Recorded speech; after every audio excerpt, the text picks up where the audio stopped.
दो कि ये दुनिया कैसी झूठी है। अरे आज तुझे बतला दो कि ये दुनिया कैसी झूठी है। मेरी तरह हो जिगरा ये दुनिया तुमसे डरती है।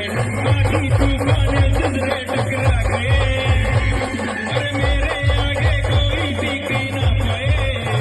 मेरा ही जलवा जलवा जलवा।